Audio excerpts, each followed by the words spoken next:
السلام عليكم يا صباح الورد والهنا. يلا بينا نحل اللغز اللي قلت لكم عليه امبارح. ليه كنت عامله تنويه عن وصفه السبانخ وايش معنى السبانخ؟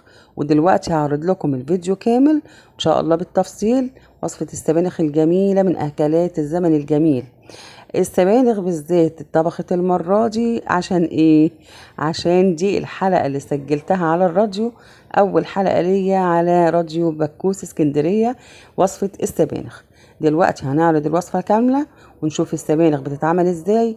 هي لها كذا طريقة، هقول لكم الطريقة اللي انا عملتها بيها، وان شاء الله في طرق جاية بإذن الله طول ما احنا مع بعض نقول وصفات كتير.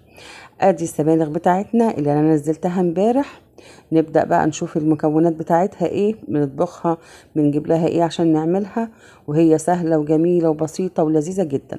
ربطة السبانخ بتاخد نص كيلو طماطم، الربطة بتيجي حوالي كيلو. بتاخد نص كيلو طماطم، بصلاية خرطيها تخريط صغير، ومعلقة توم مفروم. وبتجهزي كوبايتين شوربة او مية زي بقى ما ربنا ما ييسر لك وزي ما يكون عندك براحتك. هنقطع السبانخ، واحنا بنقطعها كده اقول لكم السبانخ ورقيه، فما بتدوبش قوي مع الصلصه، ما بيبقاش فيها كثافه. فلازم تجيبي لها حاجه تربطيها بيها، يعني مثلا تحطي فريك، تحطي عدس بجبه، تحطي حبه رز. بس لو فريك او مثلا حاجه بكول لازم تتغسل وتتنقع وتتسلق 3/4 سليق. هنغسل السبانخ كويس جدا جدا، وبعد ما نغسلها هنجهزها للطبخ. وزي ما قلت لك، لو هتحطي حاجه تربطي بيها السبانخ هتكون لازم تكون منقوعه وتكون مسلوقه. انا هربطها برز، طبخت حبه رز اهو زي العسل. جهزت الصينيه بتاعتي اللي هطبخ فيها. بتحطي الماده الدهنيه بتاعتك ايا كانت، لو في ليا وفي دهنه بتخلي الاكل كله جميل، خاصه السبانخ. انا هعملها بزيت. هقدح الزيت، وبعد كده اول حاجة هننزل بالبصل. انا مش بحمر البصل قوي لاي طبخة، عشان تفضل ريحته حلوة كده، هو والثوم تفضل ريحتهم باينة كده وجميلة. يا دوب يتدبل وريحته كده تبان معايا، بيفضل كده ريحته حلوة خالص في الطبخ. احط الثوم. تمام.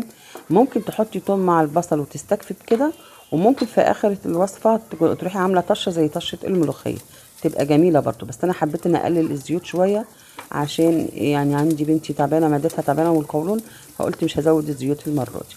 حطيت بقى التوابل، فلفل اسود وكاري وكمون وملح. والكاري بقيت بعتمده في كل الاكل، بيخلي طعم الاكل جميل جدا. بعد كده ضفت الصلصة، وهحط لها حبة مية صغيرين عشان خاطر تفك بسرعة، عشان ما تتلزقش في الصينية. هسيبها تتسبك كويس. دي ما تنفعش ني في ني، في اكلات تنفع ني في ني، لا السبانخ ما ينفعش فيها ان الطماطم ما تكونش متسبكة كويس.